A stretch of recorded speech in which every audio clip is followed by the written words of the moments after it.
Hello everyone, good morning. Kuntal's किचनमध्ये तुमचे खूप खूप स्वागत. कसे आहात तुम्ही? आय होप तुम्ही मस्त आणि मजेत असणार.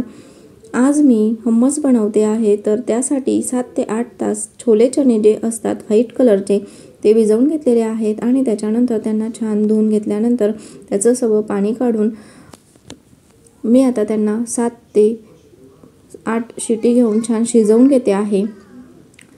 त्यांना मऊ शिजवायचं आहे. बघू शकतात अशा पद्धतीने मी त्याच्यात मीठ वगैरे काही घातलेलं नाही आहे, फक्त पाणी टाकून त्यांना शिजवते आहे. आणि त्याच्यानंतर त्याच्यामध्ये आपल्याला तहिनी म्हणून एक पेस्ट फॉर्ममध्ये तिळीचं पेस्ट असते ती टाकायची आहे, म्हणून त्यासाठी मी अर्धी वाटी तीळ घेतलेली आहे आणि ती छान खमंग वास येतो किंवा तिचा कलर चेंज होतो तोपर्यंत तिला भाजून घेते आहे. आणि तिला लो फ्लेमवर भाजायची आहे, नाहीतर जास्त काळी करायची नाही, म्हणून अशा पद्धतीने मी तीळ भाजून घेते आहे. आणि याच्यामध्ये स्पेशल आपल्याला ऑलिव्ह ऑइल टाकायचं आहे, म्हणून याच्यात दुसऱ्या तेलाचा वापर करायचा नाही. स्पेशली हे ऑलिव्ह ऑइलमध्ये तयार होते, म्हणून याच्यात ऑलिव्ह ऑइलच यूज करायचा आहे. त्याची टेस्ट ऑलिव्ह ऑइल घातल्यामुळे छान लागते. म्हणून अशा पद्धतीने मी तीळ भाजून दुसऱ्या भांड्यात आता ती थंड करून घेते आहे. आणि ही रेसिपी आपण फलाफल किंवा पिटा ब्रेडसोबत खाऊ शकतो. अशा पद्धतीने मी मिक्सरमध्ये ती तीळ बारीक करून घेतले आहे आणि त्याच्यानंतर मी इथे 2.5 ते 3 पळी साधारणतः तेल घालते आहे. ऑलिव्ह ऑइल घालायचं आहे. ऑलिव्ह ऑइलमध्ये ही तीळ मिक्स करून म्हणजे आपल्याला मिक्सरमध्ये पुन्हा एकदा ग्राइंड करून घ्यायचे आहे. आणि तिचं बघू शकता तुम्ही तिचं टेक्स्चर कसं झालेलं आहे, कशा कन्सिस्टन्सीमध्ये मी तिला बारीक केलेली आहे. आणि हे पेस्ट आपल्याला एका दुसऱ्या भांड्यात काढून घ्यायचं आहे. ही रेसिपी जास्त करून डाएटसाठी खूप छान आहे. ऑलिव्ह ऑइल हे हेल्दी आहे, म्हणून डाएट प्लॅनसाठी ही रेसिपी खूप चांगली आहे. आणि ही आफ्रिकन कंट्रीजमध्ये जास्त यूज होते, पण मी सुद्धा ही बनवून घेतली, तर मला खाऊन मी बघितल्यानंतर मला खूप आवडली. टेस्टी झालेली होती रेसिपी.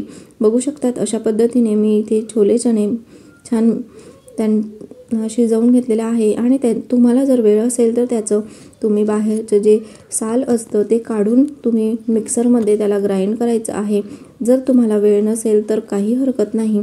मी इथे न साल काढताच ग्राइंड करून घेते आहे.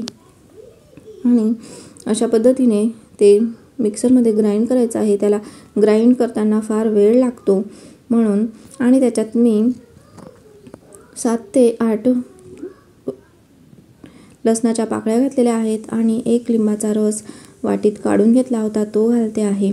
अशा पद्धतीने बघू शकतात तुम्ही जाडसर ते मी पहिल्यांदा मिक्सरमध्ये फिरवून घेतलं आहे. आणि त्याच्यानंतर आपण जे तहिनी बनवलेली होती ती त्याच्यात घालायची आहे.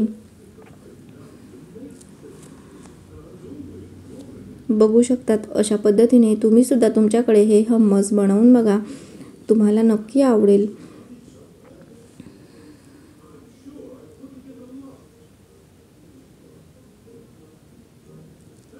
आता पुन्हा याच्यामध्ये ऑलिव्ह ऑइल टाकून बारीक करून घ्यायचं आहे.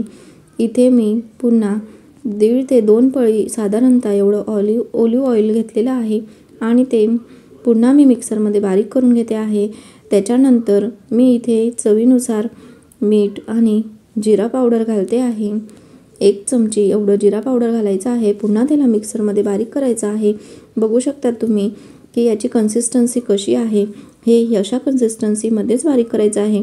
आणि जर ते आधी बारीक होत नसेल तर तुम्ही छोले हे शिजवून घेतलेले आहेत त्याचं पाणी टाकू शकतात. आणि मी हे आता हम्मस तयार झालेलं आहे, तर तुम्हाला मी सर्व करून दाखवते आहे. तुम्हाला सुद्धा ही रेसिपी आवडली असेल तर व्हिडिओला लाईक करा, शेअर करा, कमेंट्स करा आणि चॅनलला सबस्क्राईब करा. बघू शकता तुम्ही त्याच्यावर मी लाल मिरची पावडर हे गार्निश करून घेतलेलं आहे आणि ऑलिव्ह ऑइल वरून टाकायचं आहे. अशा पद्धतीने तुम्हीसुद्धा तुमच्याकडे हे हम्मस करून बघा तुम्हाला नक्की आवडेल आणि ते कसं झालं मला नक्की सांगा. आता मी ते गार्निशिंगसाठी त्याच्यावर ते छोले आहेत ते मी टाकून घेतलेले आहेत आणि हम्मस इज रेडी. तुम्हाला रेसिपी आवडली असेल तर लाईक करा, शेअर करा, कमेंट्स करा आणि सबस्क्राईब करा. Thank you for watching.